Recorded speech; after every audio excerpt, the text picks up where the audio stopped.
Mes amis, ce matin, deuxième volet du diptyque que nous avons commencé hier avec l'Évangile selon saint Matthieu au chapitre 5, où nous avons suivi avec le sermon sur la montagne du Christ le cheminement intérieur de notre transformation et finalement de notre transfiguration dans la paix, dans la joie, dans la perfection de notre être véritable.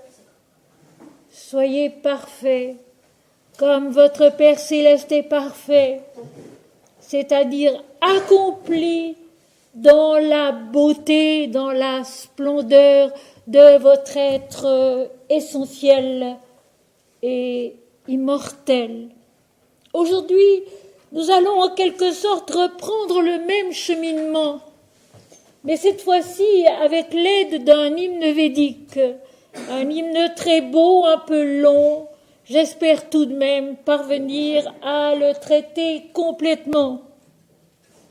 Il s'agit d'un hymne adressé à Varuna, le dieu de la vérité. Je préciserai tout à l'heure plus exactement ce que c'est.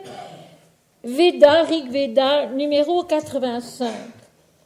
Et pour commencer cette journée, ce matin, consacré donc plutôt à la sagesse de l'Inde, on dit plus volontiers aujourd'hui hindouisme, yoga, etc. Mais on oublie qu'en fait, le vrai nom, la vraie saveur, puisqu'il était question de la saveur de l'esprit hier, la vraie saveur, c'est la sagesse de l'Inde. Et c'est un peu différent. C'est une chose que, comme toujours, c'est descendu, ça se comprend plus bas, d'une façon moins vaste, moins juste, moins claire. Il ne faut pas oublier qu'en réalité, tous ces textes qui nous viennent, tous ces enseignements qui nous viennent des maîtres contemporains et anciens, quand je dis contemporains, je pense presque exclusivement à Sri Ramakrishna, Sri Aurobindo, le Maharshi, Mahananda Mahi, Swami Ramdas, c'est presque essentiellement à eux que je pense. Eh bien, il s'agit de la sagesse de l'Inde, ce qui est tout de même un peu plus vaste et un peu plus juste que de dire simplement l'hindouisme ou le yoga.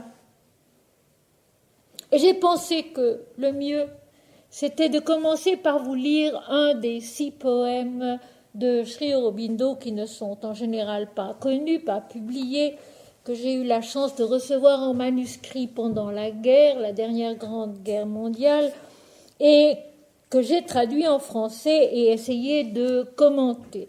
Et je m'en vais vous lire le premier ou le second,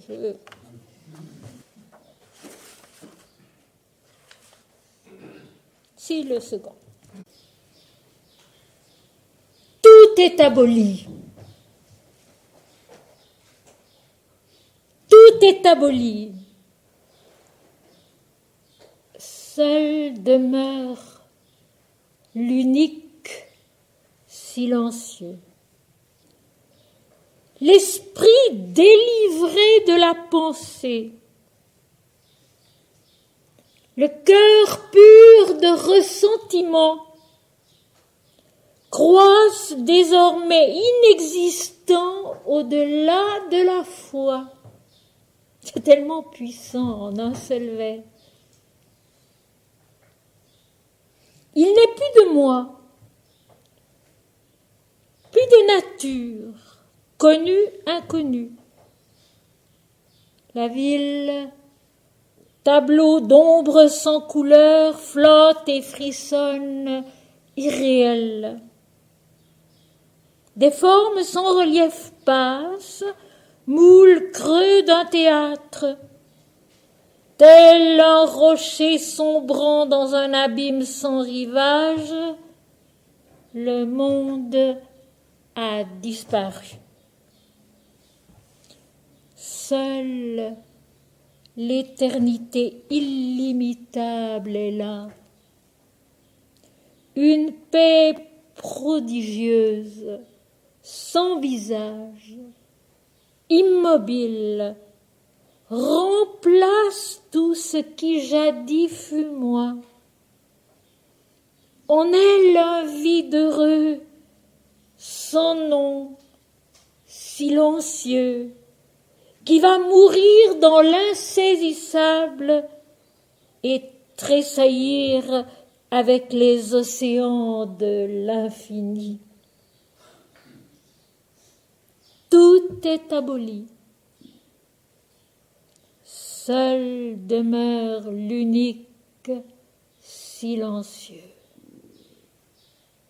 L'esprit délivré de la pensée, le cœur pur de ressentiment, croissent désormais inexistants au-delà de la foi, c'est-à-dire dans la certitude. Il n'est plus de moi, plus de nature, connue, inconnue. La ville, tableau d'ombre sans couleur, flotte et frissonne, irréelle.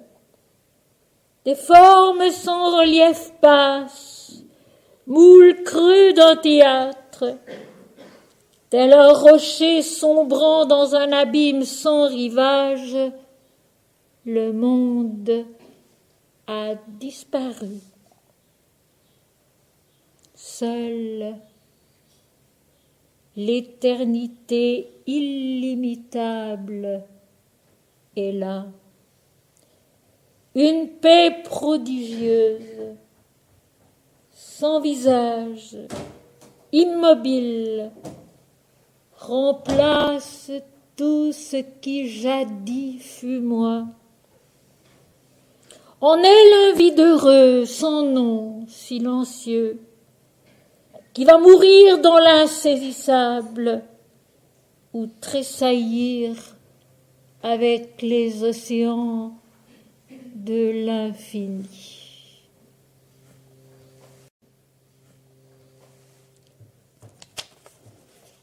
Aujourd'hui,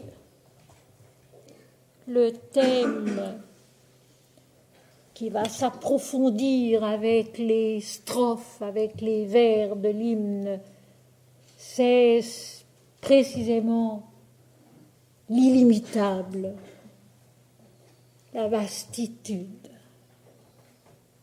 l'immensité qui contient tout, qui réunit tout, l'immensité de l'unité. Alors que nous avons tellement tendance à diviser, à compartimenter, à faire de toutes petites parties, la sagesse de l'Inde est vaste, illimitable et inaltérablement radieuse. Et le soleil d'aujourd'hui répond à la pensée de l'hymne, ce sera la lumière infinie de l'esprit, sa saveur aussi, que nous avons vue hier, totale.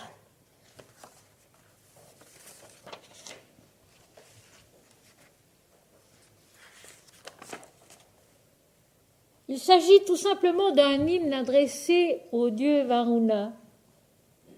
Et nous savons, ceux qui suivent les cours de Lausanne et ceux qui aussi m'entendent en France, que Varuna, c'est le seigneur des 1000 demeures du ciel. Il est le nom de la vérité qui est la vastitude.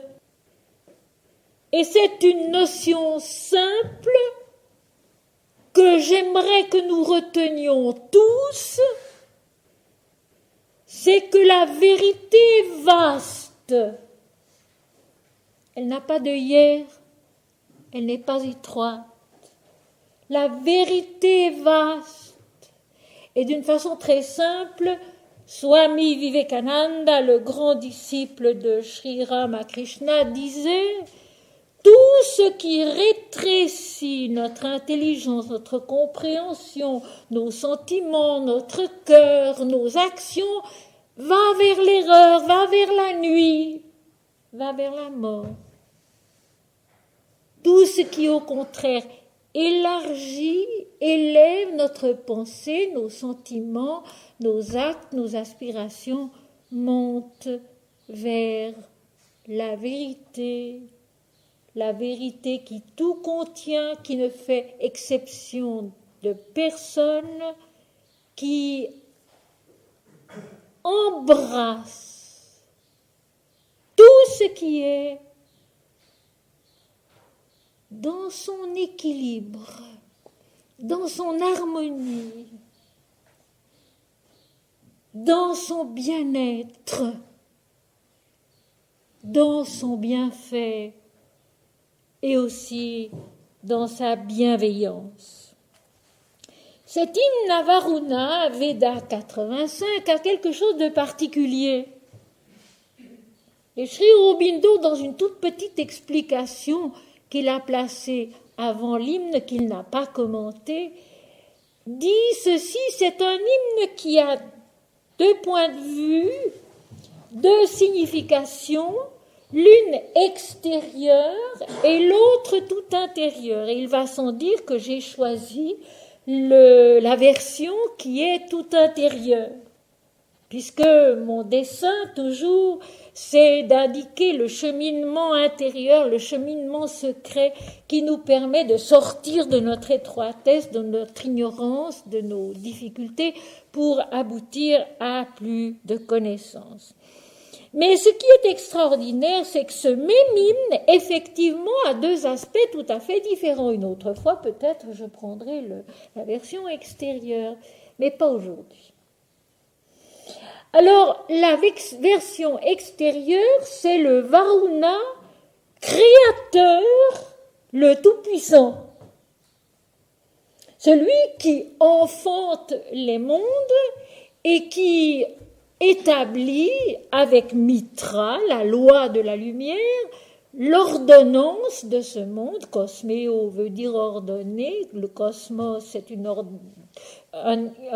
existence ordonnée, l'ordonnance de cet univers, ça c'est le premier hymne, qui d'ailleurs est bien sûr tout près de la seconde version intérieure,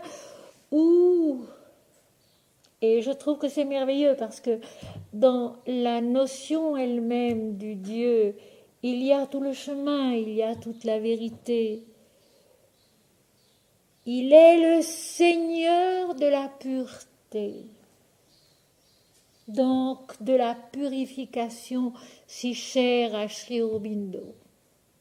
Cette Shuddhi, cette purification, millimètre par millimètre, parce que c'est ça qui est extraordinaire dans l'enseignement de Sri Aurobindo, c'est que vraiment, il avance millimètre par millimètre, moins encore si c'est possible, pour nous aider à travailler chaque parcelle de notre être, de notre pensée, de notre vie, de nos actes, de notre âme, de notre esprit, de notre cœur.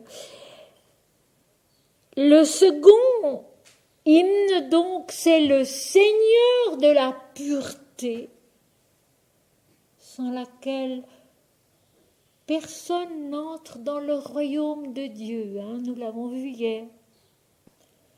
Et cette pureté dont Jésus répète tout le temps, quiconque n'est pas comme ceci, n'est pas comme cela, n'entrera pas dans le royaume de Dieu. Hier, cette parole assez cinglante, si votre justice, si votre vérité ne surpasse pas, et je vous dis, le mot surpasser, il est 2 fois dans le grec d'une manière différente. Vous ne surpasse pas celle des scribes et des pharisiens, vous n'entrerez pas dans le royaume de Dieu, dans le royaume des cieux. C'est-à-dire qu'il faut surpasser, dépasser notre étroitesse, notre ignorance, notre petitesse, pour entrer dans l'unité de l'esprit, la saveur véritable de l'esprit qui est l'unité, et connaître Dieu, la toute lumière de celui qui est. Et c'est tellement beau parce que on retrouve cela donc déjà dans l'Ancien Testament, au livre de l'Exode, chapitre 3, verset 14, quand Moïse dit « Mais Seigneur qui m'appelle, que j'adore, quel est ton nom ?»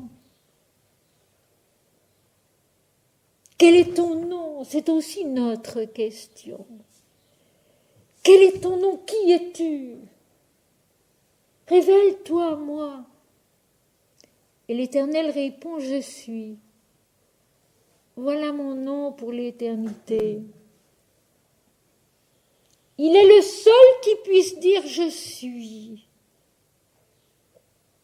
Et en lequel, par lequel, pour lequel nous sommes nous aussi. Mais sans lequel rien n'existe. Je suis. Voilà mon nom pour l'éternité. Alors celui qui est le Créateur et le Tout-Puissant, il est pour nous aujourd'hui le Seigneur de la pureté et l'illuminateur. Celui qui dans la pureté peut révéler la toute lumière du soleil. Il est question du soleil ici dans l'hymne. Son soleil, dit l'hymne, le soleil de Varuna, le soleil de la vérité, le soleil de la vastitude. C'est merveilleusement poétique et c'est prodigieusement instructif, pas à pas. L'hymne compte 8 strophes assez longues, j'espère en traiter 4 ce matin et 4 cet après-midi. Vous me pardonnerez si cet après-midi je ne termine peut-être pas aussi tôt que certains voyages pourraient le souhaiter, mais je crois que cela vaut la peine. Parce qu'en même temps c'est un chemin. Comme nous n'allons pas nous revoir pendant un certain temps, cette fois-ci, je vous apporte, je vous donne, entre hier et aujourd'hui, ce chemin. Un chemin sûr, un chemin paisible, nous l'avons vu hier, un chemin de l'intelligence, et ce qui va être extraordinaire dans l'hymne d'aujourd'hui, c'est que Varuna, la vastitude de la vérité, s'installe dans notre mental pour nous aider à grandir. C'est une chose extraordinaire, parce que c'est le seul hymne que j'ai rencontré, parmi ceux que j'ai, où le Seigneur Dieu s'installe dans notre mental, qui d'ailleurs est divin d'origine, mais qu'il a bel et bien oublié le plus souvent. Mais il s'installe dans notre mental pour lui donner sa vraie dimension et nous permettre de grandir en esprit et en vérité. C'est bien sûr le Rishi Sayana, une fois de plus, qui a chanté il y a tant de siècles. C'est ça aussi qui est beau.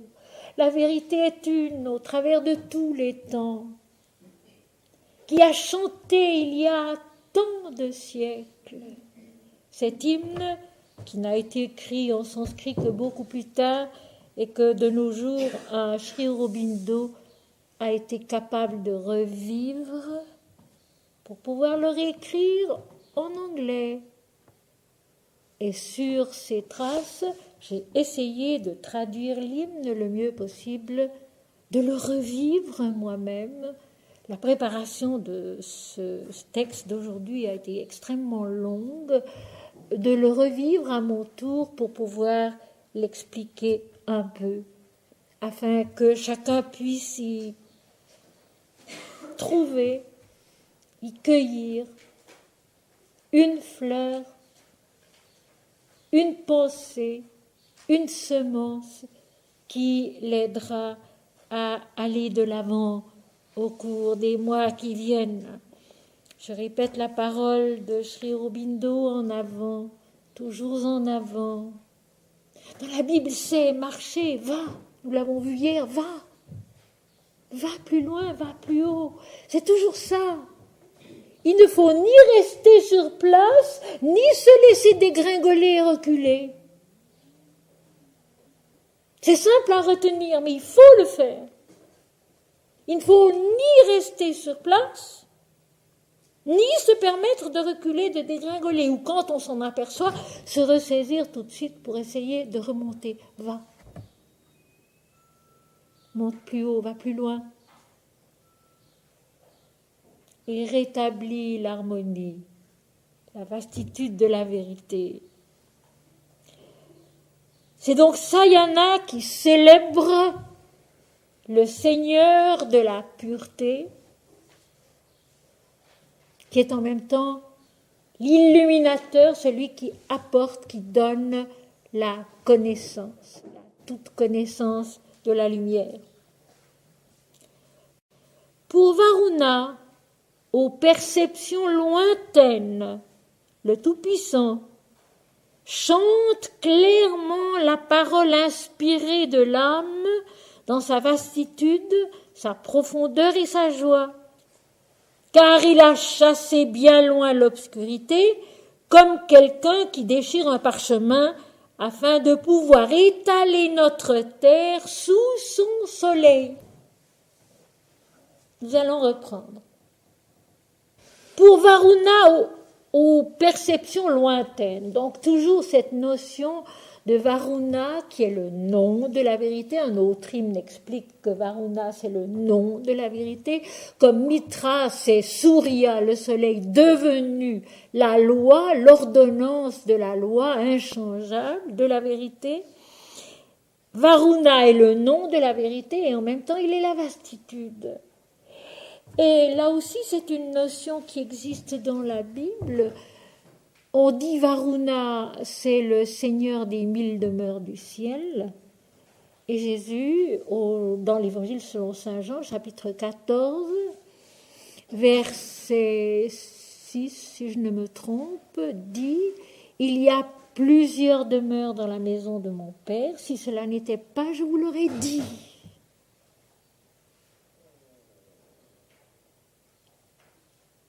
Il y a plusieurs demeures dans la maison de mon Père. Si cela n'était pas, je vous l'aurais dit. Donc, la vérité n'est jamais quelque chose d'étroit, de limité à certaines données mentales, matérielles, humaines. Elle a l'immensité de la saveur de l'esprit. Et ça, il ne faut jamais l'oublier.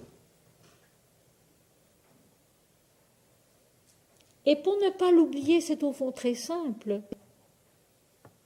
Au lieu de réfléchir, au lieu de penser soi-même, au lieu d'essayer d'avoir de belles idées, de bonnes pensées, il faut chanter le nom de Dieu. Om Shri Varuna, Om Shri Ram, Jai Ram,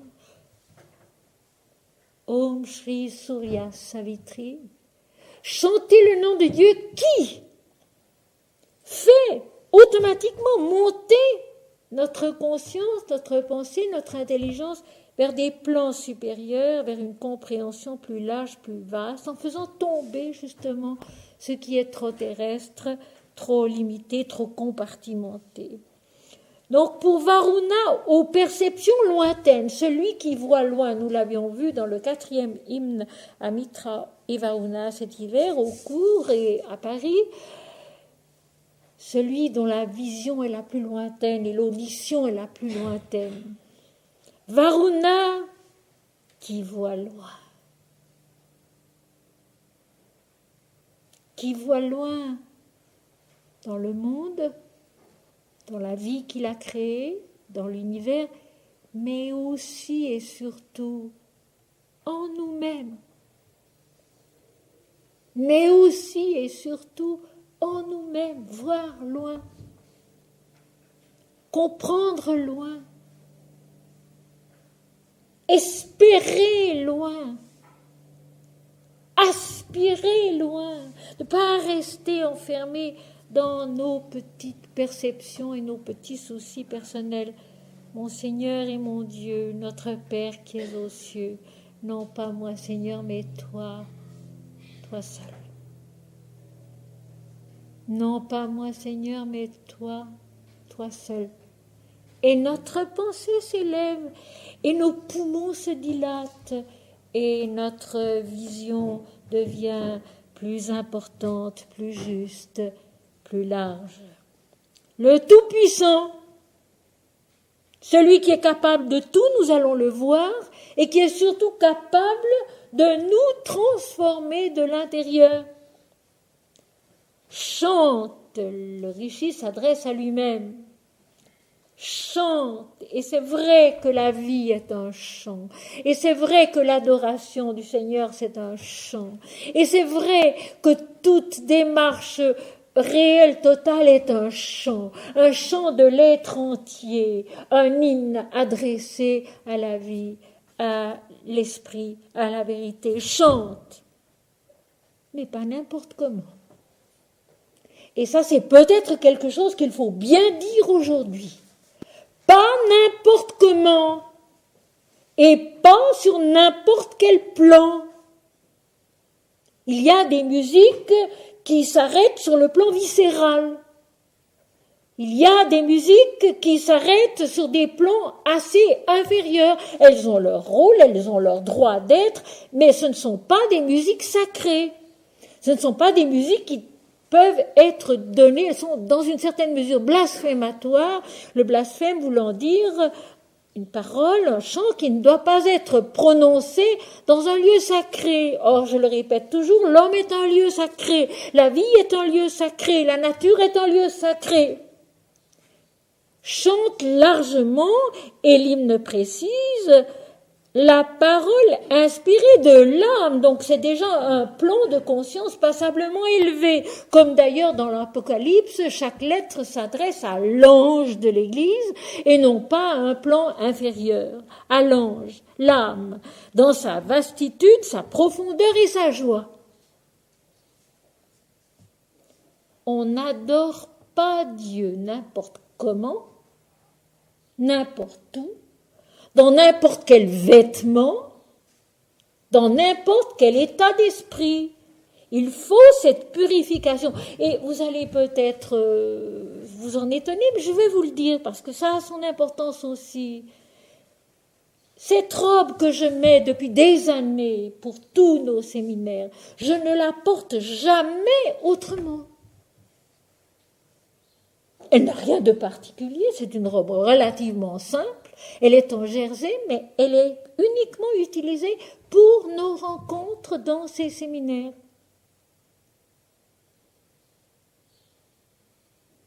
Elle garde ce qu'elle supporte, ce qu'elle enveloppe à chacune de nos rencontres, dans chacune de nos méditations.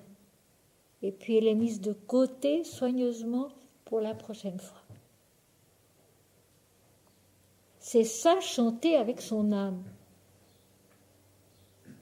Chanter avec tout son être, toute sa présence, toute sa présentation, toute la préparation, aussi matérielle, aussi physique, qui doit précéder l'adoration. Dans l'Inde, on le sait bien, et on respecte cette loi. Chante largement. Donc pas moi je. Donc pas moi je. Mais Seigneur mon Dieu, je t'aime. Seigneur mon Dieu, parle, ton serviteur écoute. Ce sont de vieilles paroles, cela, qui sortent du fond de l'Ancien Testament. Me voici, Seigneur, pour faire ta volonté. Chante largement, c'est-à-dire, comme Jésus l'enseigne aussi, notre Père qui est aux cieux, tout en haut, le suprême, le plus vaste. La parole inspirée de l'âme. L'âme qui porte en elle la lumière de l'esprit, cachée longtemps, cachée souvent, et l'hymne le dira, mais qui est capable de s'épanouir, de grandir, de monter, de se révéler tout entière. La parole inspirée de l'âme. L'âme qui respire le souffle de l'esprit, qui porte en elle la saveur de l'esprit, ce sel de la terre qu'est l'homme.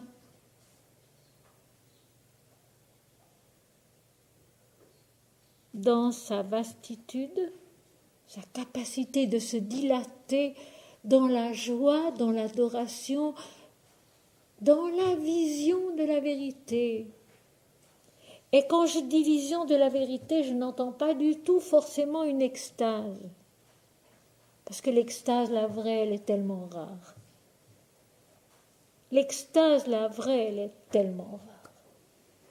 On en parle beaucoup, beaucoup trop aujourd'hui. Ça n'est pas ça. L'extase, la vraie, elle est tellement rare. Mais il y a une façon de voir avec son âme, d'entendre avec son âme d'une façon large, c'est-à-dire généreuse. Belle, notre calosse de hier, belle, bonne, bienfaisante, bienveillante aussi. Dans sa vastitude, sa profondeur. La profondeur de l'âme, c'est notre base, le commencement de notre être, la genèse où tout est parfait.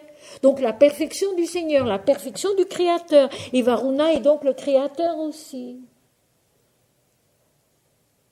Et quand je parle de la Genèse, je parle de ces béatitudes de la Genèse, au terme desquelles le Seigneur contemple son œuvre et vit que tout cela était très bon. C'est ça la profondeur de l'âme. C'est cette perfection, cette pureté de l'origine à laquelle l'Éternel dans l'Ancien Testament fait allusion plusieurs fois, quand il dit à Abraham ou à d'autres, « Marche devant ma face avec droiture et sois intègre » et intègre ne veut pas dire moralement juste et bon. Le mot latin integer veut dire conforme à ton origine, conforme à la manière dont tu as été créé. La profondeur de l'âme, c'est notre réalité divine dès le commencement et à jamais. Et puis sa joie. Certes, nous ne pouvons pas être tous les jours joyeux. Nous ne pouvons pas tous les jours nous sentir joyeux en nous adressant au Seigneur, en nous recueillant devant lui, en essayant de nous concentrer sur lui et sur ses attributs, comme dit très justement Swami Ramdas. Il faut se recueillir sur Dieu et sur ses attributs qui sont justement la vastitude, la profondeur, la joie, la grandeur, etc., etc. Mais pour peu que nous ayons pris l'habitude de prier tous les jours, en tout cas le matin et le soir, et peut-être quelques autres fois dans la journée, peu à peu nous savons et nous sentons qu'il y a au fond de nous, dans notre âme, une lumière, une immensité, une profondeur, une joie qui ne s'en vont plus jamais. Quels que puissent être par ailleurs nos chagrins, nos soucis, nos difficultés, nous sentons qu'il y a quelque chose qui tient. Et ce quelque chose qui tient, c'est Dieu. C'est Dieu en nous. sa pureté inaltérable. Voilà pourquoi, je le redis aujourd'hui, dans l'Inde, on pratique quelque chose de très simple que j'avais conseillé il y a longtemps, et je sais qu'il y a des personnes qui depuis le font, la coupe d'eau. Le matin, prendre une coupe de cristal ou de porcelaine, plutôt belle si c'est possible, mais que nous allons garder uniquement pour cet usage-là. Rincer la coupe, elle n'a pas besoin d'être grande, y mettre de l'eau et déposer la coupe dans un coin qui pour nous est sacré. Un coin qui pour nous, le reste de la maisonnée n'a pas besoin de le savoir, mais qui pour nous est l'autel de l'offrande permanente. Déposer la coupe, qui est notre âme transparente, qui reste pure et transparente, tout en reflétant toutes les couleurs et tous les changements de lumière du jour. Et consacrer cette coupe comme si on se consacrait soi-même, cette pureté, cette joie, cette constance de l'âme qui s'offre à Dieu au travers de tous les événements de la journée. Et le lendemain, jeter l'eau, rincer la coupe et de nouveau très simplement la déposer au même endroit avec cette pensée, Seigneur, je t'offre cette journée. Ce n'est pas moi qui vais la vivre, c'est toi. Je t'offre cette journée. Ce n'est pas moi qui vais la vivre, c'est toi. Je vous assure, ça change beaucoup de choses. Ce n'est pas une panacée universelle, ce n'est pas un talisman qui va nous préserver de malgré tout.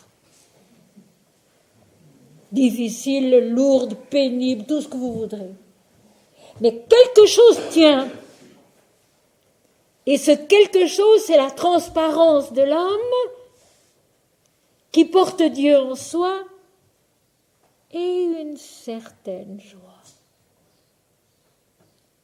que plus rien ni personne ne peut nous enlever. Chante largement. Célèbre Dieu au plus grand de toi-même.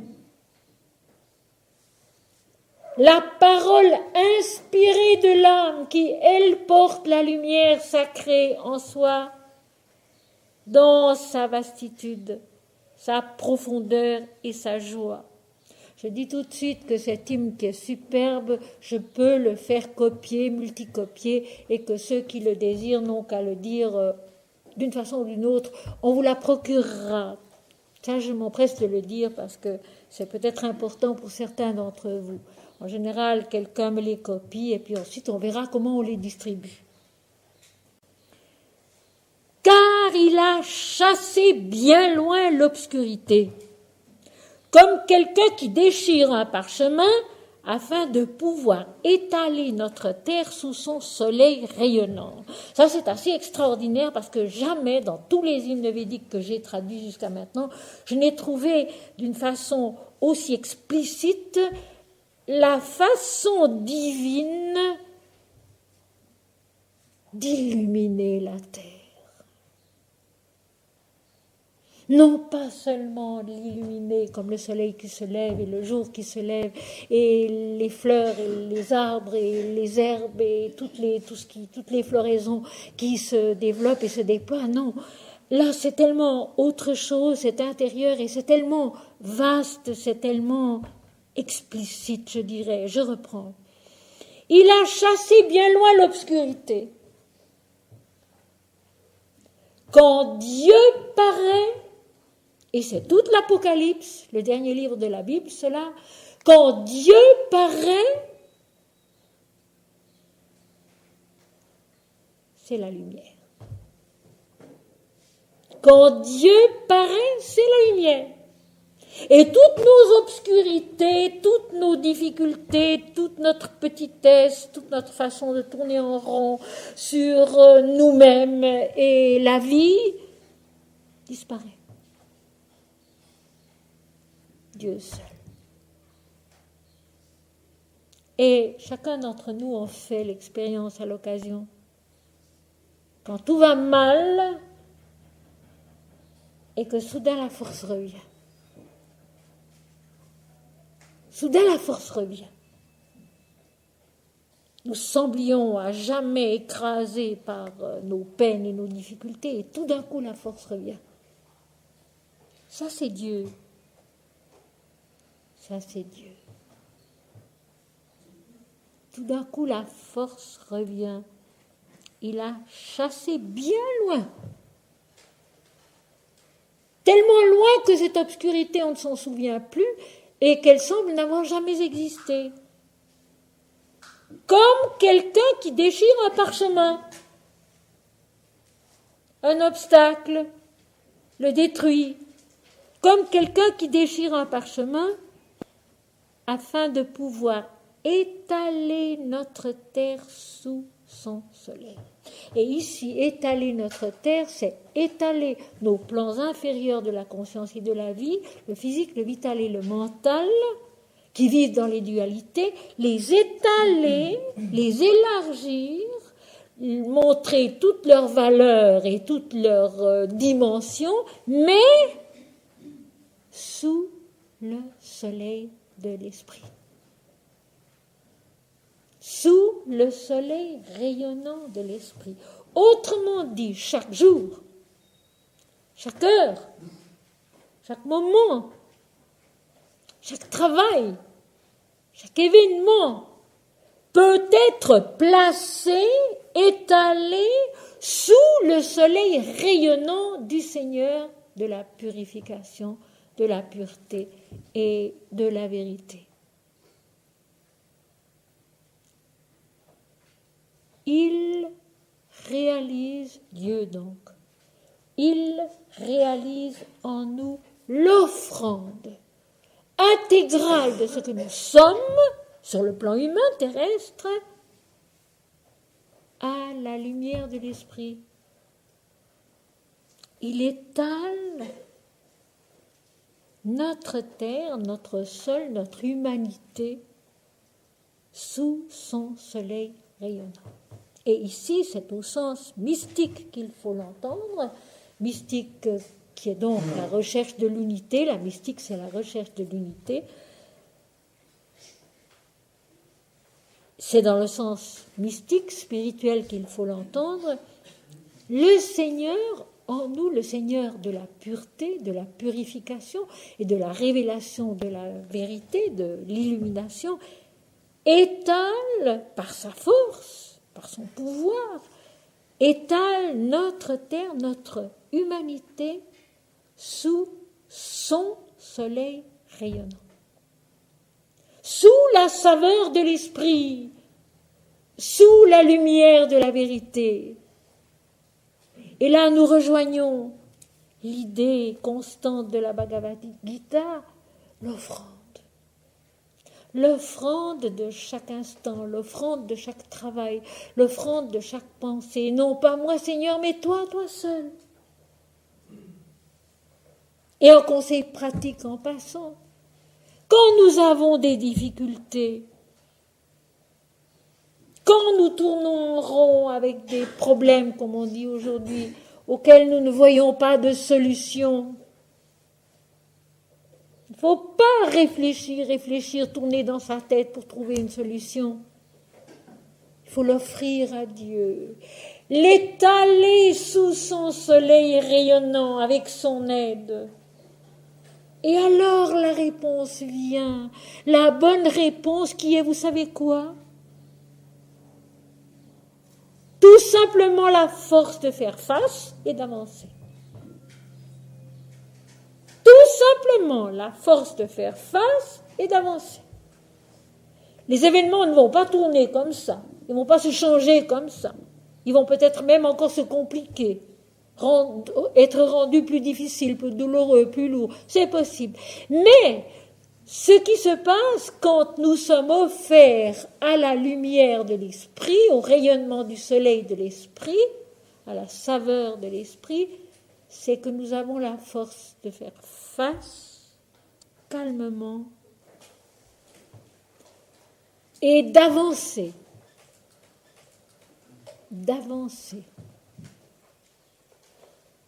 En avant, toujours en avant.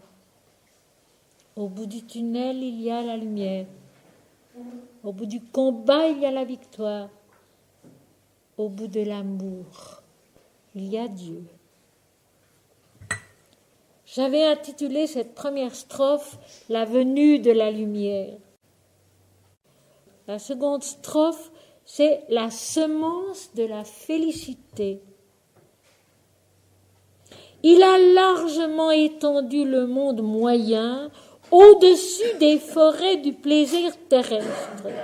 Il a mis sa plénitude dans les coursiers combatifs de notre vie et leur lait céleste dans nos troupeaux rayonnants de connaissances. Varuna a placé la volonté dans nos cœurs, le feu divin dans les eaux, le soleil de lumière dans notre ciel, la semence de la félicité sur la montagne de notre être. Évidemment, c'est un langage qui ne nous est pas familier, c'est le langage des Védas. Il a besoin d'être expliqué, mais finalement il est surtout très simple et il est très clair. Donc une fois de plus, il a largement étendu.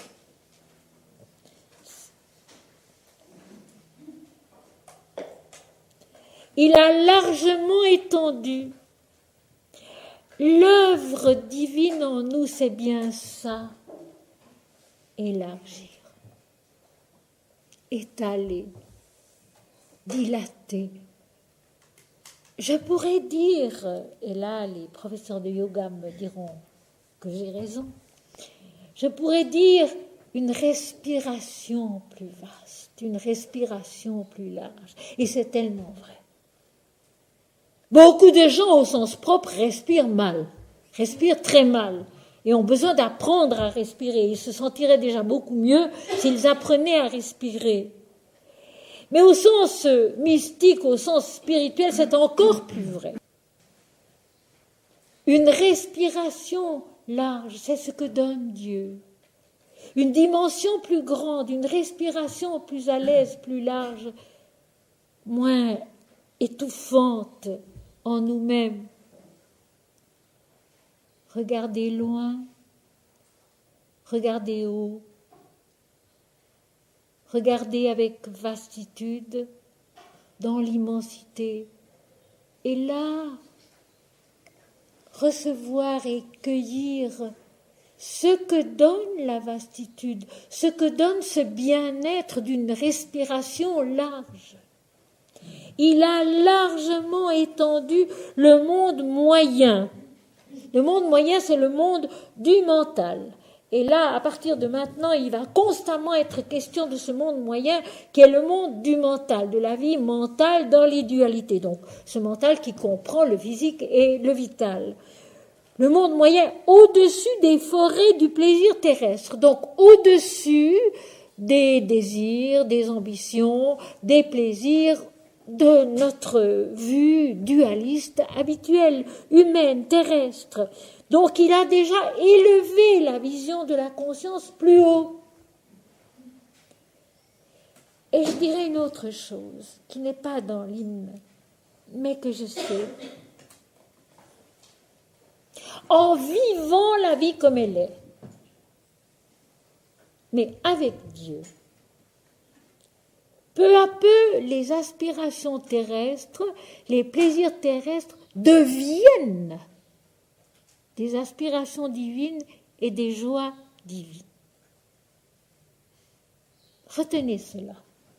Il ne s'agit jamais d'opprimer, d'étouffer, de détruire, non, mais de transformer, de transfigurer. Ça, c'est la grande leçon de Sri Aurobindo. La transformation intégrale, la transfiguration intégrale, lentement, très lentement, minutieusement, comme je l'ai dit, millimètre par millimètre. Mais la transformation, et ce qui se passe, c'est que en ayant la dimension divine en soi toujours, largement, comme il est dit dans l'hymne, les désirs, les ambitions, les travaux terrestres et humains, leur réussite, leur réponse humaine deviennent des aspirations plus élevées, divines et des joies de l'esprit. L'humain naît au divin. Le bonheur humain devient un bonheur divin. Cela avec les années, ça ne se fait pas en 2 jours. Mais c'est un fait, et c'est ce que veut dire l'hymne en disant que, ayant étalé le monde moyen au-dessus des forêts des plaisirs terrestres, il a mis sa plénitude dans les coursiers combatifs de notre vie. Il a mis sa force divine, il a mis sa lumière divine, sa réalité divine dans ces fameux coursiers combatifs de notre vie qui sont nos énergies, nos forces de vie, de travail, d'intelligence, de sentiments, d'aspiration, d'esprit. Donc, Dieu peu à peu remplace en nous la volonté, le travail, tout ce que nous sommes et tout ce que nous faisons. Ce que je disais tout à l'heure, ce n'est pas moi qui vais vivre cette journée, Seigneur, c'est toi. Ce n'est pas moi qui vais vivre cette journée, c'est toi. Il a mis sa plénitude dans les coursiers combatifs de notre vie. Les coursiers dans les Védas, ce sont les ashvas, les chevaux, l'énergie spirituelle de notre travail, de notre existence, de notre croissance, parce qu'il s'agit toujours d'une croissance.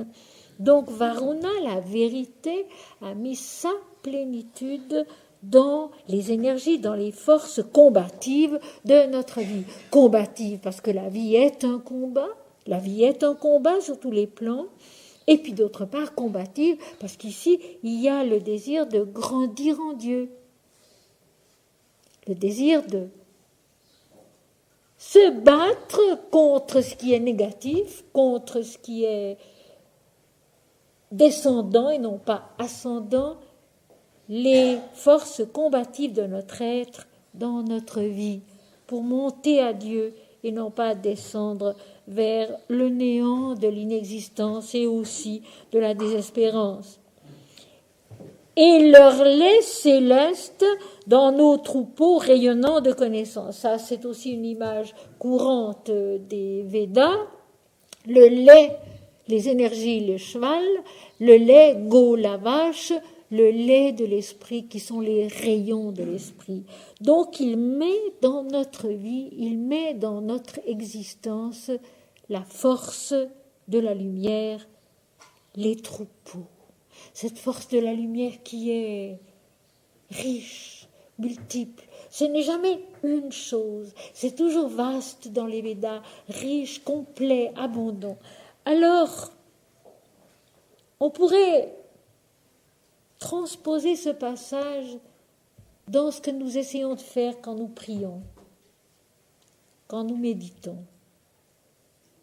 Nous nous installons,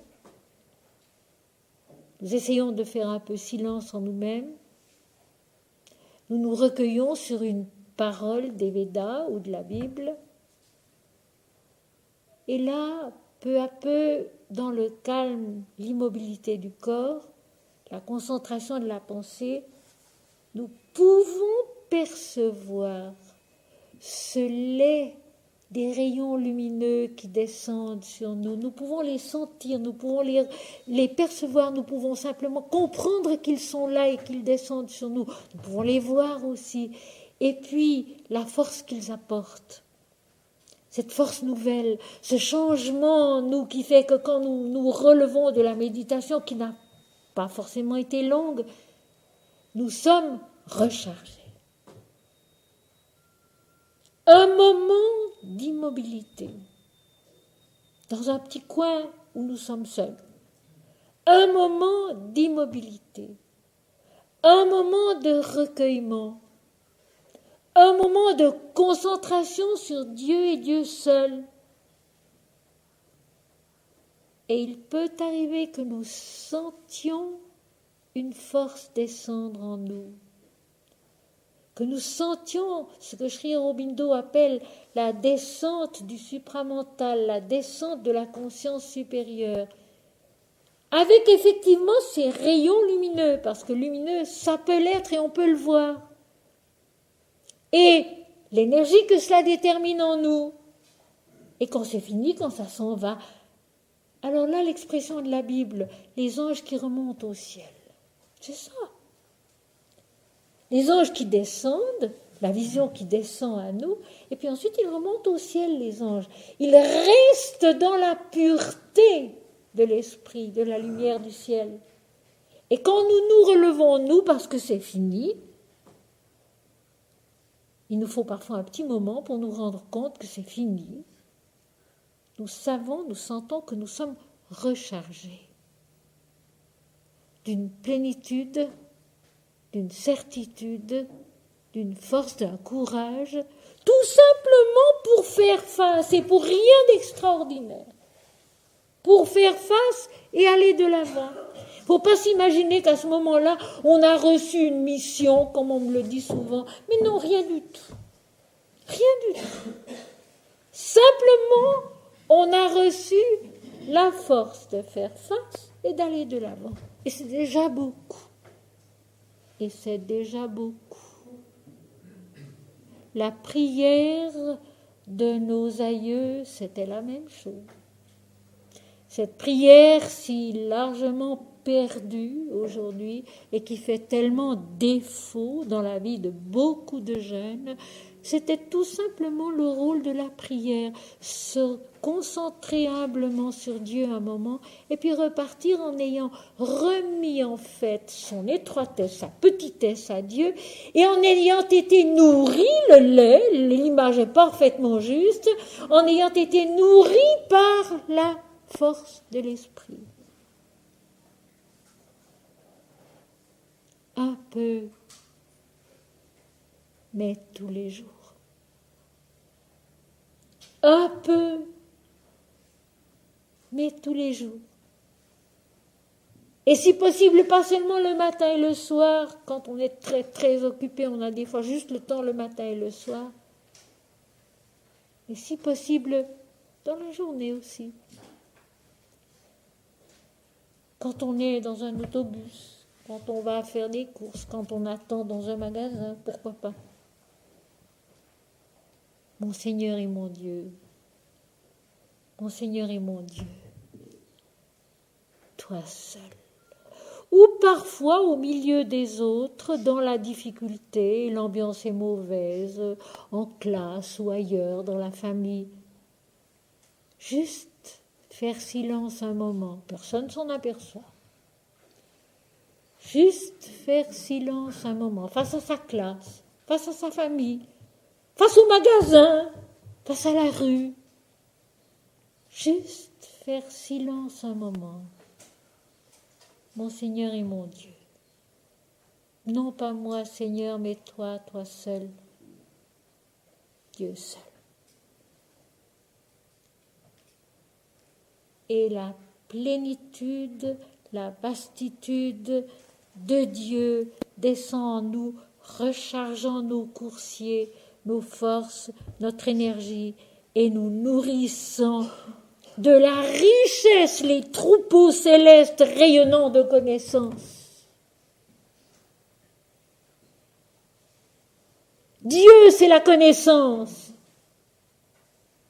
Le chanter, c'est porter sa connaissance en soi, même si le mental ne le sait pas.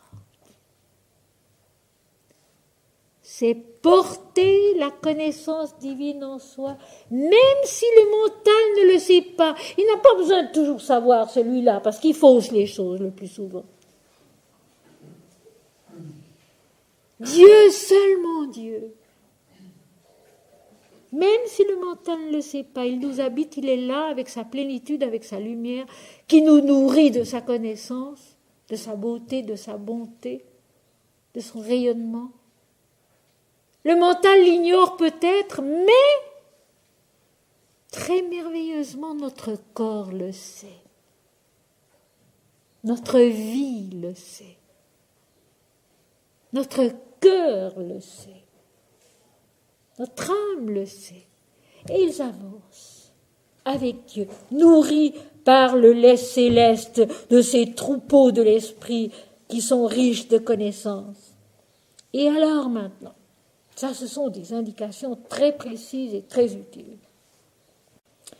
Varuna, donc la vastitude de la vérité, a placé la volonté dans nos cœurs. Et quand les hymnes védiques parlent de volonté, il s'agit toujours de la volonté divine. Il ne s'agit pas de la nôtre. Il s'agit justement de cette volonté qui laisse faire Dieu. Seigneur, ce n'est pas moi qui vais vivre cette journée, c'est toi. Dieu, Varuna, la vérité, a placé la volonté dans nos cœurs. Or, le cœur, c'est encore le plan mental, c'est encore dans la dualité. Mais il a placé la volonté divine.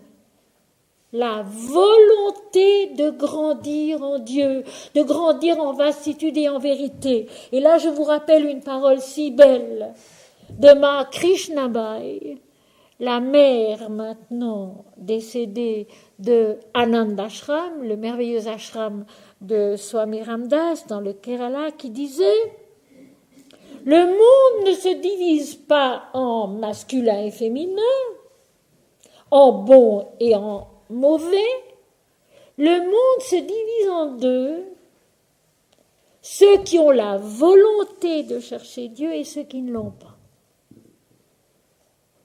Et c'est vrai. Et c'est vrai. Et j'avais autrefois un ami musicien qui me disait, moi je divise le monde en deux, artiste et pas artiste, musicien et pas musicien. Et c'était au fond la même chose. Parce que chez le musicien, chez l'artiste, il y a cette volonté de perfection, il y a cette volonté de croissance dans la vérité, parce que l'art n'est beau que quand il est vrai, mes amis. L'art n'est beau que quand il est vrai. Donc au fond, artiste ou pas artiste, musicien ou pas musicien, c'était la même chose. La volonté de chercher la vérité, la beauté, la grandeur, c'est chercher Dieu. Et puis, ceux qui ne l'ont pas. Mais on peut la développer. Alors ça, je voudrais l'ajouter, on peut la développer. Tout le monde peut la développer, cette volonté. Il suffit de se mettre en route et de ne plus jamais s'arrêter. Ça, c'est Mahananda Mayi qui le dit. Là où on est, à 90 ans davantage ou moins, se mettre en route et ne plus s'arrêter. Ne pas dire, oh là là, j'ai perdu toute ma vie, j'ai 70 ans passés, c'est trop tard. Mais non, pas du tout. Où on est, comme on est, sans se comparer à qui que ce soit, se mettre en route et ne plus jamais s'arrêter. Aimer Dieu et ne plus jamais s'arrêter de l'aimer. Chanter Dieu et ne plus jamais s'arrêter de le chanter. Mon Seigneur et mon Dieu, Om Shri Ram, Jai Ram, Jai Jai Ram, Om Shri Ram, Jai Ram, Jai Jai Ram. Ne plus jamais s'arrêter. C'est efficace à 100 000%, mes amis. Et c'est par expérience que je vous le dis. Vivre plus de 60 ans ainsi, c'est au fond très peu encore. C'est tellement peu face à l'éternité, c'est rien du tout. Mais vivre ainsi déjà plus de 60 ans, ça porte ses fruits. Ça vaut la peine. Se mettre en route et ne plus jamais s'arrêter. C'est ça la volonté. Mais c'est vrai que c'est Dieu qui met cette volonté en nous. Alors que devons-nous faire, nous, ne pas faire obstacle à cette volonté, s'offrir à elle. Parle, Seigneur, ton serviteur écoute. Ça mène loin. Me voici pour faire ta volonté. Ça mène loin. Mais surtout, ne rien attendre de particulier. Ça, c'est le désastre. Ça, c'est le désastre. Se mettre à prier, à chanter Dieu avec le désir de devenir ceci ou ça, ou d'arriver là ou ailleurs, c'est le désastre.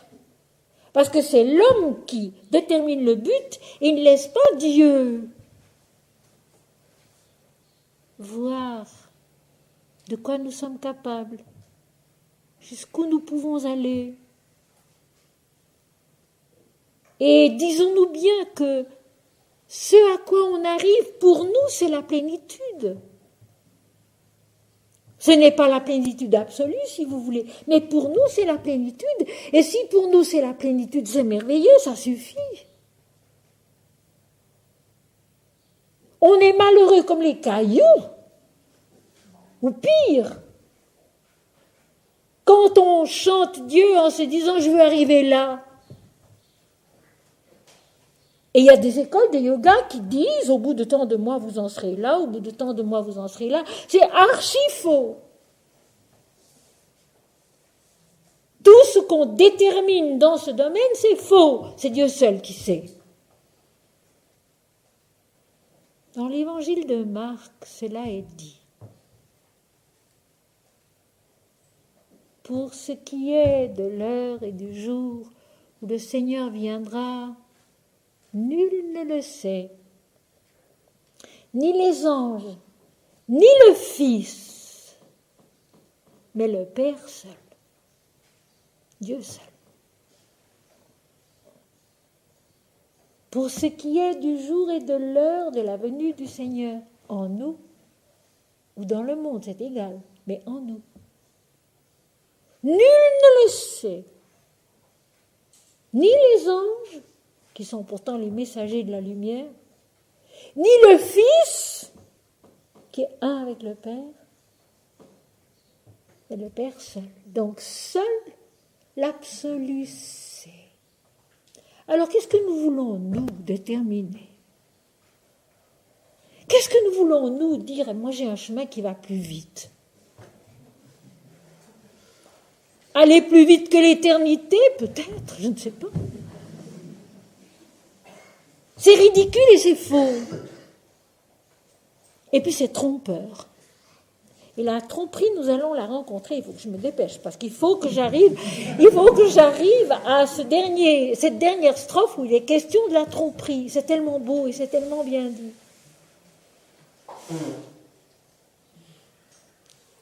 Aimer Dieu, chanter Dieu, faire son travail sur la terre comme il faut, comme le dit Sri Ramakrishna, mais ne rien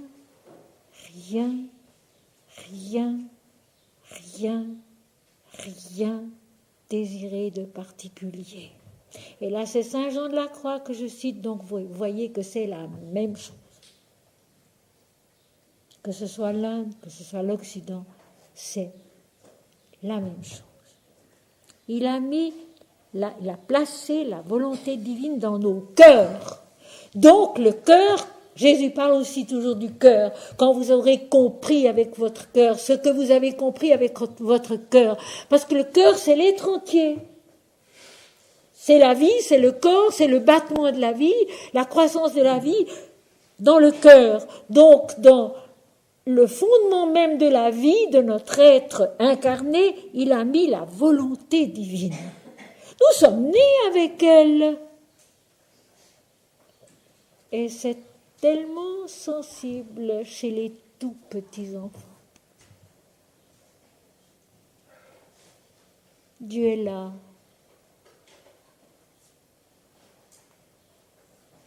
Et Dieu est le seul qu'il vaille la peine de suivre. Et je vous assure, auprès d'un berceau, on le sent. Le bébé vient de là. Et c'est cela qu'il attend. Il attend tout de la vie. Mais ce tout que le bébé attend de la vie, c'est Dieu. Et s'il a la chance d'avoir une maman qui prie, c'est un bienheureux. Il n'y en a pas beaucoup. Il n'y en a plus beaucoup. De petits bébés qui ont la chance d'avoir une maman qui prie, qui s'en remet à Dieu pour l'enfant, pour elle-même, pour la famille entière, qui soigne le bébé en l'offrant à Dieu, en sachant que son bien-être, c'est Dieu. Et chez les enfants, c'est tellement sensible. Quand ils sont auprès de quelqu'un qui chante Dieu intérieurement, ils sont tout différents. Ils sont calmes, ils sont heureux, ils sont aussi coquins et désobéissants à l'occasion que d'habitude, c'est sûr, mais autrement. Il y a une espèce d'harmonie, de saveur différente. Le sel. Le sel qui est la saveur de l'esprit en l'homme. Il a placé la volonté dans nos cœurs. Donc, Sri Aurobindo le dit aussi, mais il le dit autrement parce qu'il a un langage plus philosophique, lui. Il dit l'aspiration essentielle de l'homme, séculairement, c'est Dieu. Qu'il le sache ou qu'il ne le sache pas, l'aspiration essentielle de l'homme, c'est Dieu. Eh bien, c'est ça, cette volonté divine qui est en nous et qu'il faut savoir écouter, à laquelle il faut savoir répondre « Oui, parle Seigneur, ton serviteur écoute ». Il a placé la volonté dans nos cœurs, le feu divin dans les eaux. La vie en Inde est souvent comparée à l'océan, les eaux de la vie, parce que la vie c'est la fluidité et c'est le nom d'un fleuve, le début de la vie, c'est Yamayami, l'homme et la fluidité. Donc dans les eaux de la vie, dans l'océan de la vie, il y a aussi une autre signification des eaux que nous verrons tout à l'heure. Mais là, c'est la fluidité de la vie, c'est le commencement de la vie, l'océan. Le feu divin, ce feu divin, c'est Agni. C'est le Dieu Agni.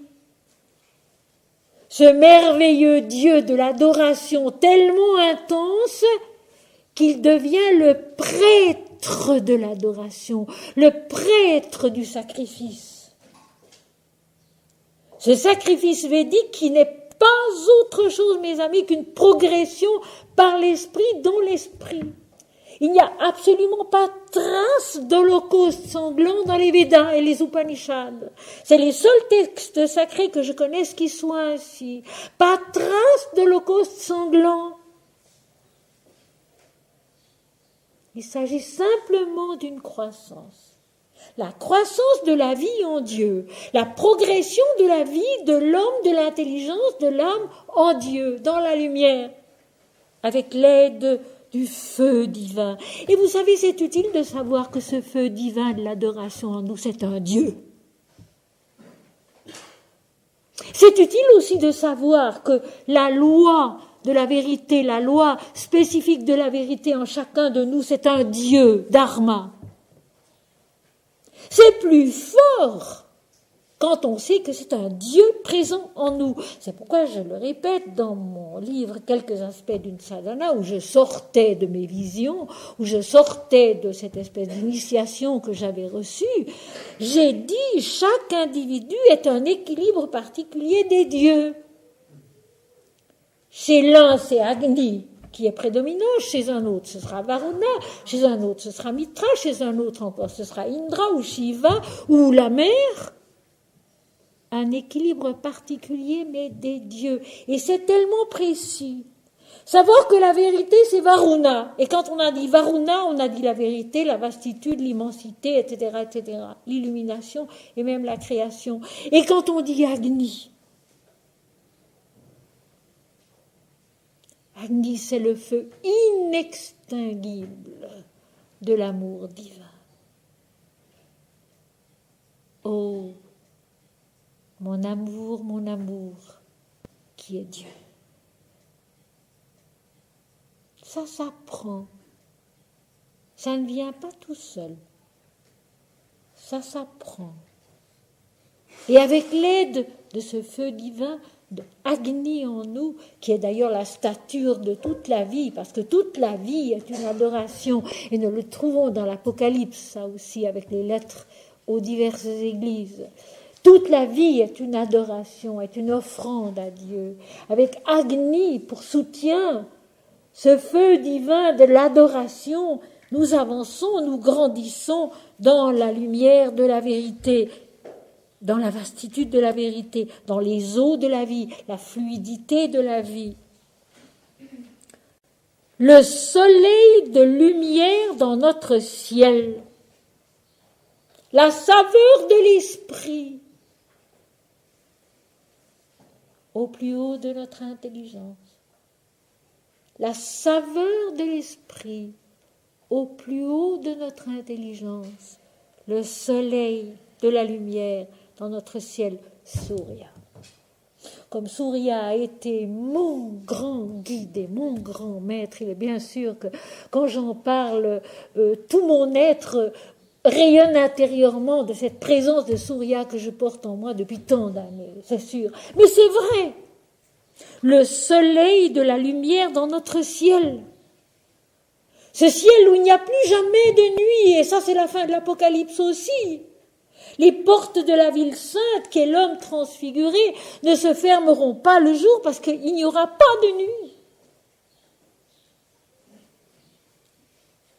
Le soleil du jour divin. Le soleil du jour divin. L'éternité. Nous sommes l'éternel, nous sommes l'infini.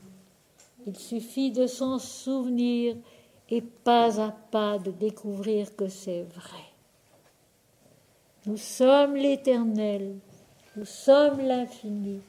Il suffit de s'en souvenir et puis de découvrir pas à pas que c'est vrai.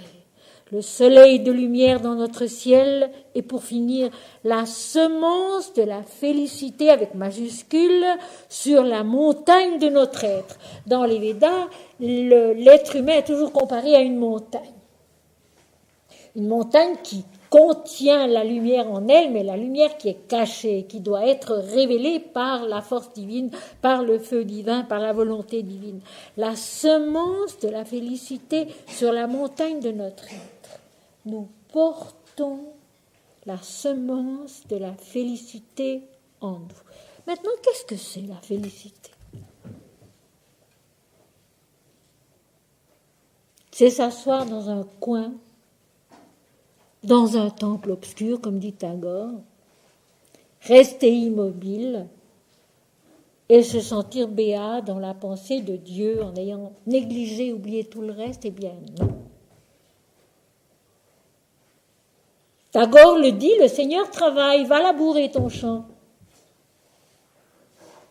La Bhagavad Gita au chapitre 3 dit bien, et c'est le Seigneur bienheureux Krishna qui parle, si je ne demeurais toujours en action, les hommes copiant de toute manière ce que je fais, je serais source de désordre, de négligence et d'inaction. Donc c'est pas ça.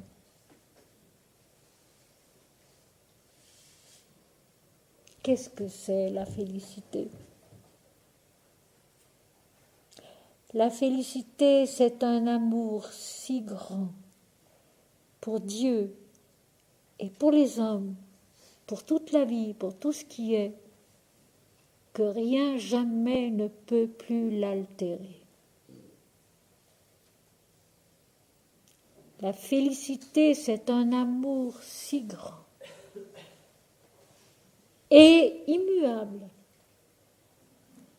pour Dieu, les hommes, tous les hommes, anciens, présents, futurs, la vie tout entière, le cosmos, chaque fleur, chaque herbe, un amour si grand que plus rien jamais ne peut l'altérer. Il est là il est nous-mêmes. C'est la fusion de l'unité dans l'amour. C'est la fusion de l'unité dans l'amour. Moi et le Père, nous sommes un. Pourquoi ? Parce que Jésus est tout amour, parce que le Père est tout amour et qu'ils sont un dans l'amour. Et ce n'est même pas un amour l'un pour l'autre.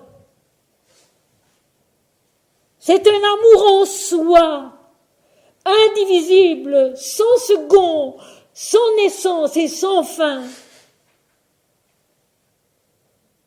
Un amour qui est. Et un amour que nous sommes devenus. Alors peu importe, mort ou vivant, travaillant dans des conditions difficiles ou pas, l'amour est le même. Nous sommes devenus le tout amour, l'âme unique de l'existence, indivisible à jamais, la fusion qui est la félicité de l'amour. L'amour qui est un et qui n'est pas deux. Et ça, c'est une notion que les gens, beaucoup, et notamment les théologiens, n'arrivent pas à comprendre. Dans l'amour, on est deux. Non. Dans l'amour, on est seul. Dans l'amour, on est seul. Et c'est ça la félicité. Celui qui sait aimer vraiment et qui est devenu l'amour pour Dieu, pour les hommes, pour la vie entière, il est dans la félicité, il est dans la béatitude, mais il est seul et l'amour est indivisible. Mais ça, la théologie de l'Occident, il lui faudra encore des siècles pour y arriver. On a du temps pour réfléchir, voilà.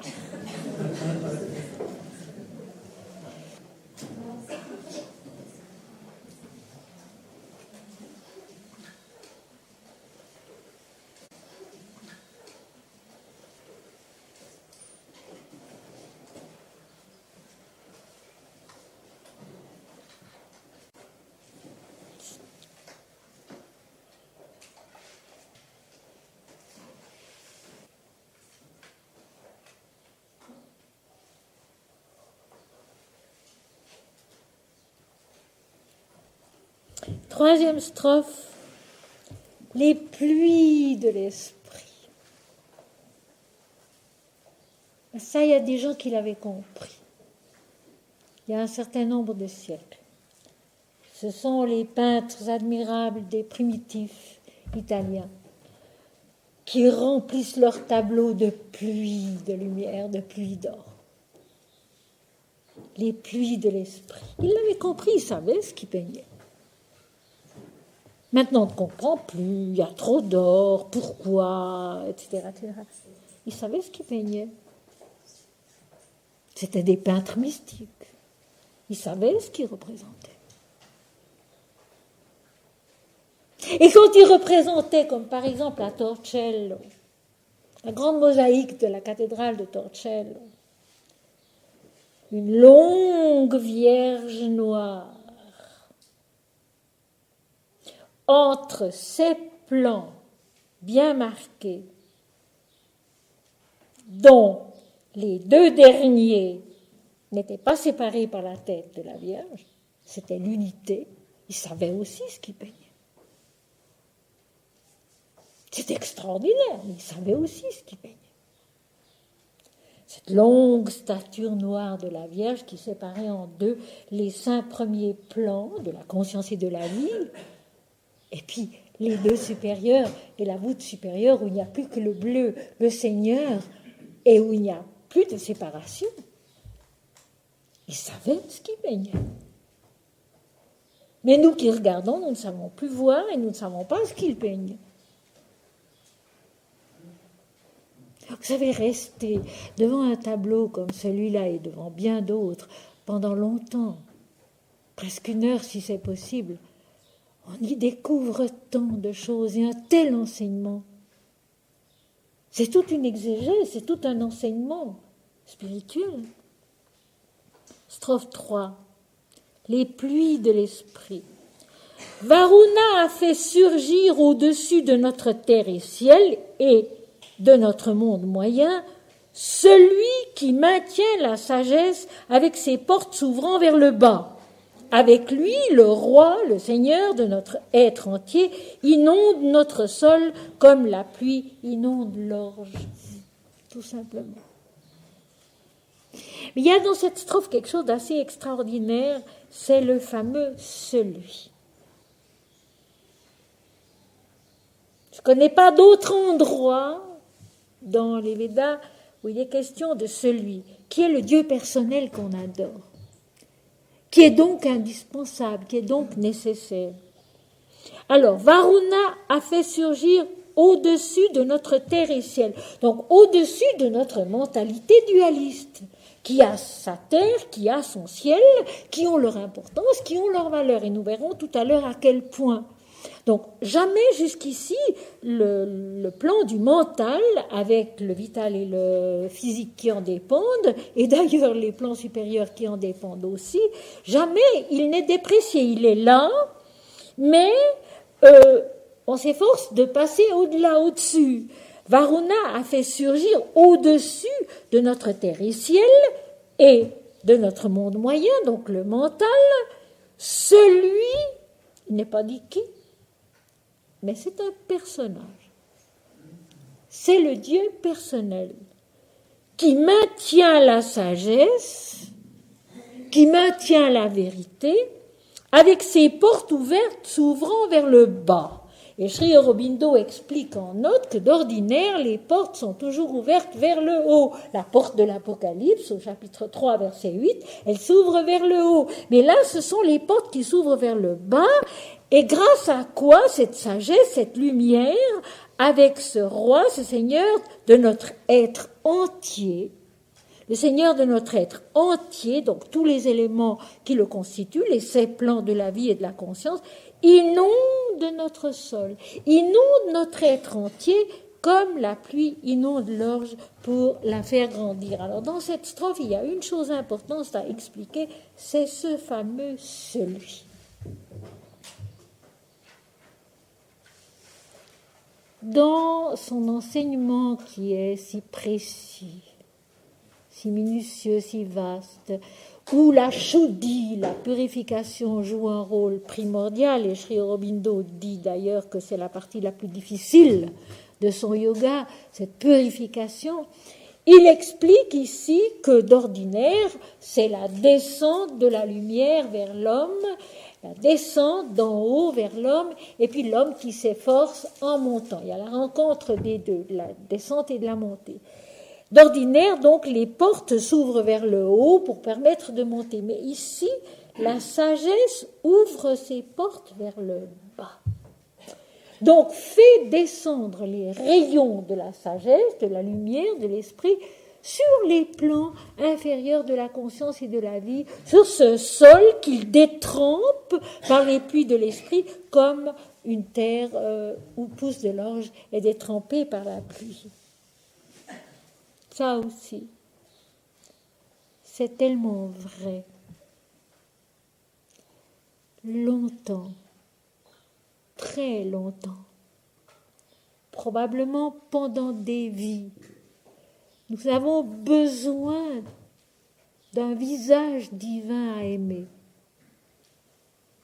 Quand Jésus dit « Nul ne vient au Père que par moi », c'est cela qu'il veut dire. C'est en aimant un visage divin totalement qu'à un moment donné, on peut le dépasser et pénétrer dans l'absolu. Aller plus haut, aller plus loin, trouver ce que Jésus dit. Moi et le Père, nous sommes un. Celui qui m'a vu a vu le Père. Dépasser l'image pour entrer dans l'être. Mais longtemps, longtemps, nous avons besoin d'un bien-aimé. Et voilà pourquoi, mes amis, aussi, l'amour humain, l'amour terrestre est tellement nécessaire, parce qu'il est un commencement du chemin. Et ceci se trouve dans la Genèse, au chapitre 3. Dieu qui fait venir la femme vers l'homme, et qui dit voilà, ils sont semblables et ils deviendront une seule chair. C'est déjà le commencement du chemin de la remontée vers l'unité. La dualité qui remonte vers l'unité. Longtemps, dans la sadhana, dans la discipline spirituelle, dans la recherche du divin, nous avons besoin d'un visage à aimer.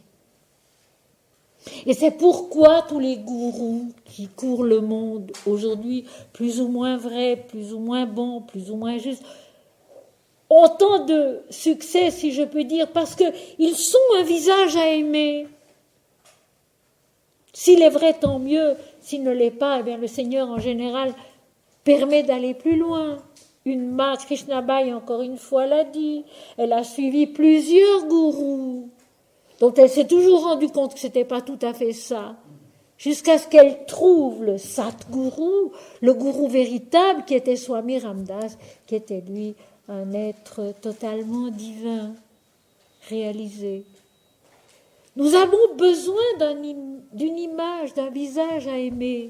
Celui qui fait pleuvoir la sagesse en la maintenant en contact avec le supérieur pour nous donner cela sous la forme des pluies de l'esprit, de l'averse mystique, de l'orage mystique.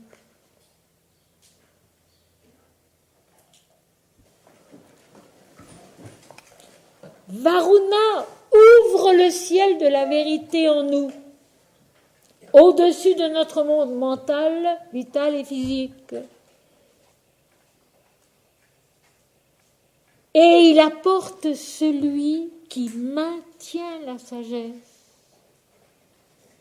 Un nom, une forme, un visage, qui est une assurance sur notre chemin. Qui est une assurance sur notre chemin. Qui est une stabilité sur notre chemin, qui maintient la sagesse. Avec ses portes s'ouvrant vers le bas, faisant pleuvoir sur nous le Seigneur, sur notre être entier, notre sol entier, la pluie de l'esprit, comme la pluie du ciel dans le cosmos inonde l'orge. Strophe 4. Le lait de l'infini. Il détrempe, Varuna, notre terre dans sa vastitude et nos cieux. En vérité, Varuna, lorsqu'il désire ce lait, il le répand.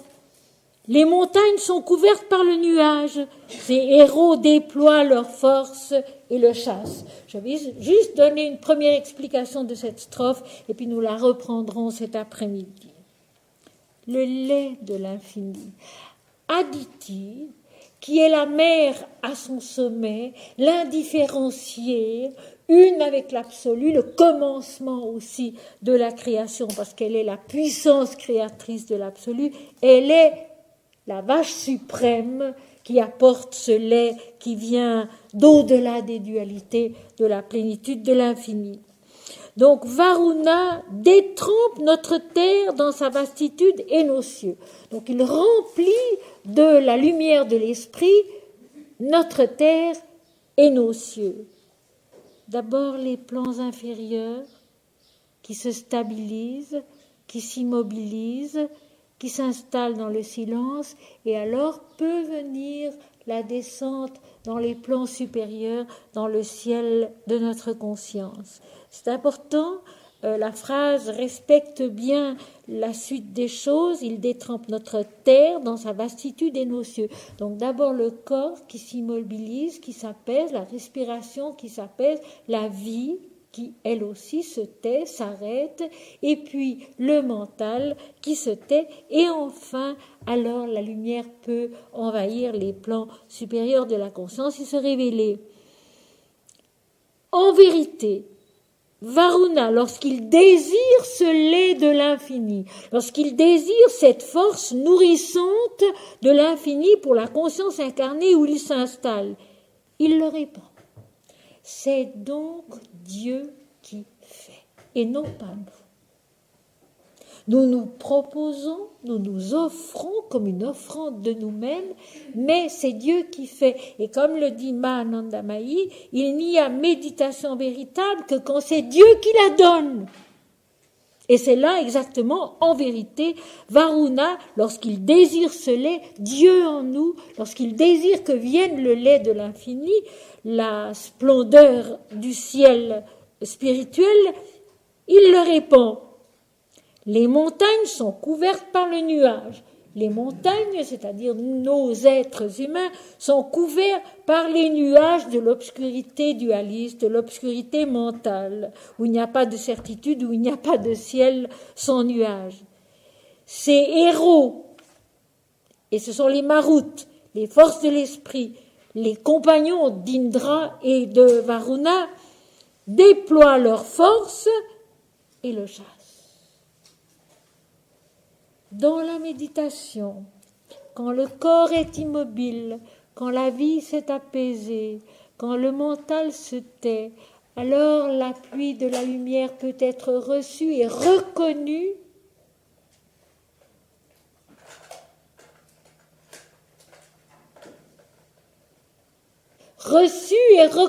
par les plans supérieurs de la conscience et de la vie. Et alors arrivent en force les énergies de l'esprit, les maruts, les dieux du vent de l'esprit, les compagnons d'Indra, le mental illuminé, et de Varuna, la vastitude de la vérité. Ils chassent le nuage et c'est l'abondance du lait spirituel, la saveur de l'esprit qui descend en nous, qui nous éclaire, qui nous nourrit et qui nous fait grandir en esprit et en vérité. Nous allons nous arrêter ici. Je relis les 4 premières strophes et puis, après un peu de musique, nous passerons à notre recueillement. La venue de la lumière. Pour Varuna, aux perceptions lointaines, le Tout-Puissant chante clairement la parole inspirée de l'âme dans sa vastitude, sa profondeur et sa joie. Car il a chassé bien loin l'obscurité, comme quelqu'un qui déchire un parchemin afin de pouvoir étaler notre terre sous son soleil rayonnant. La semence de la félicité. Il a largement étendu le monde moyen au-dessus des forêts du plaisir terrestre. Il a mis sa plénitude dans les coursiers combatifs de notre vie et leur lait céleste dans nos troupeaux rayonnants de connaissances. Varuna a placé la volonté dans nos cœurs, le feu divin dans les eaux de l'existence, le soleil de lumière dans notre ciel, la semence de la félicité sur la montagne de notre être. Varuna a placé la volonté divine dans nos cœurs, le feu divin dans les eaux de l'existence, le soleil de lumière dans notre ciel, la semence de la félicité sur la montagne de notre être. Les pluies de l'esprit.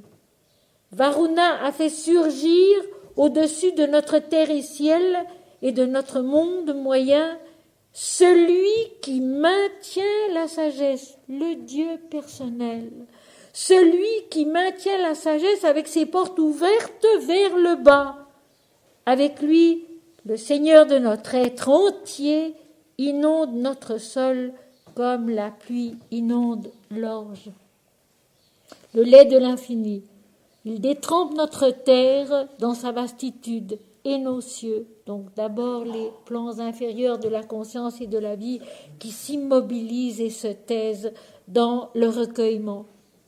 En vérité, Varuna, lorsqu'il désire ce lait, lorsque Dieu décide, lorsque Dieu veut et non pas l'homme, il le répand, le lait de la mer infinie Aditi. Les montagnes sont couvertes par le nuage des dualités, le nuage de l'ignorance, de l'obscurité. Ces héros, les forces de l'esprit, déploient leur énergie et le chassent. Le nuage s'en va. il ne reste que la lumière, il ne reste que la bienheureuse présence, visible ou invisible, de Dieu seul.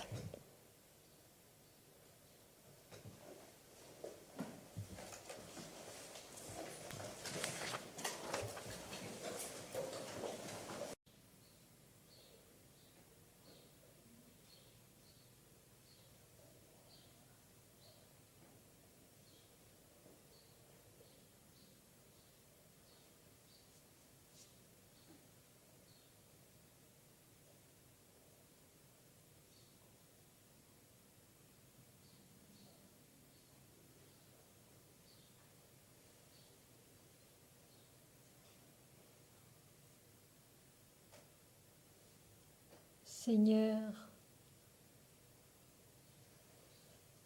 tu es là.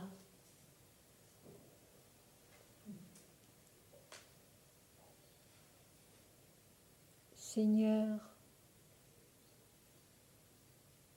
tu es là.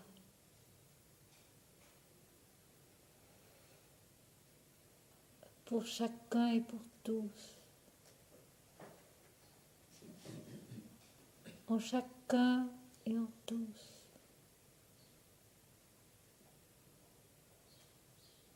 Celui qui porte tant de noms sacrés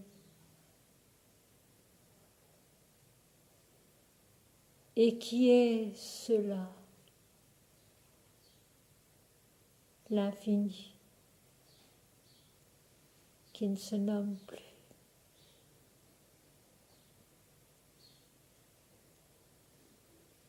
La sagesse maintenue en nous par ton visage d'amour.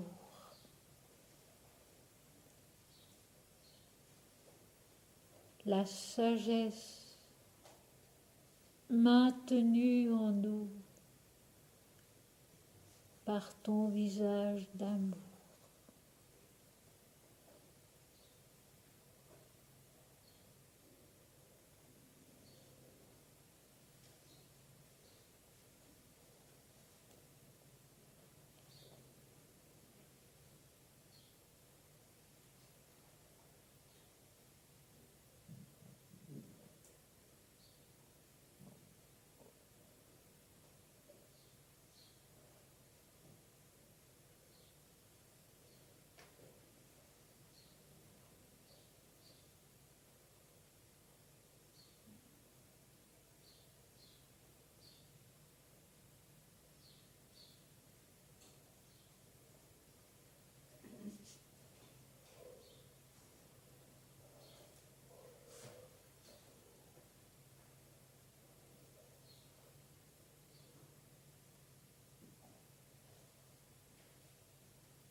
L'apaisement bienheureux du silence où l'être entier qui s'abandonne à la lumière est envahi par elle, détrempé par elle.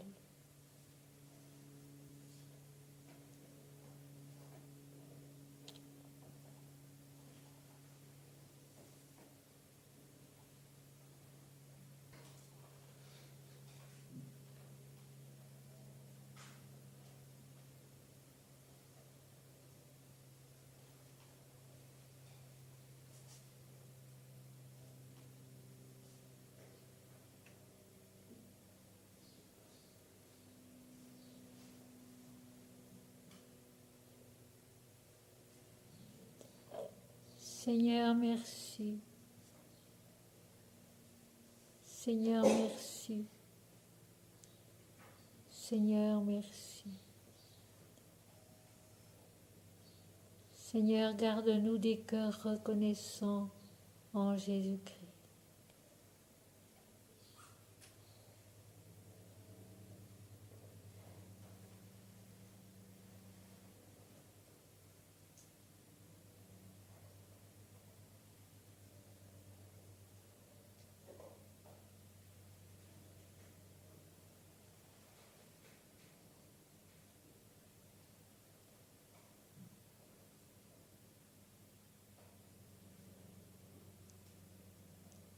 Seigneur, je t'aime, que ton amour soit ma seule force.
La félicité,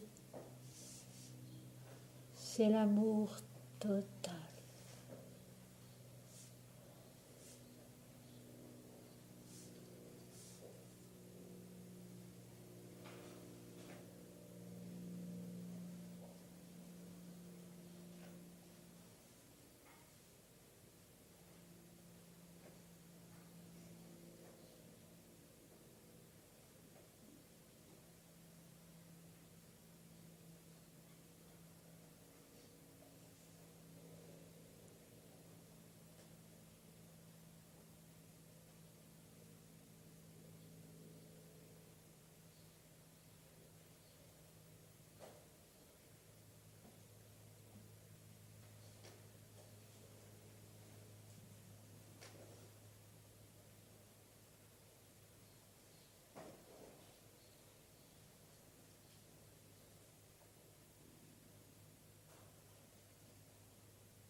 tout est aboli. Seul demeure l'unique, silencieux. L'esprit délivré de la pensée, le cœur pur de ressentiment, croissent désormais, inexistants, au-delà de la foi. Il n'est plus de moi, plus de nature, connu, inconnu. La ville, tableau d'ombre sans couleur, flotte et frissonne irréelle. Les formes sans relief passent, moule creux d'un théâtre, tel un rocher sombrant dans un abîme sans rivage. Le monde a disparu. Seule l'éternité illimitable est là. Une paix prodigieuse, sans visage, immobile, remplace tout ce qui jadis fut moi. En elle un vide heureux, sans nom, silencieux, qui va mourir dans l'insaisissable ou tressaillir avec les océans de l'infini.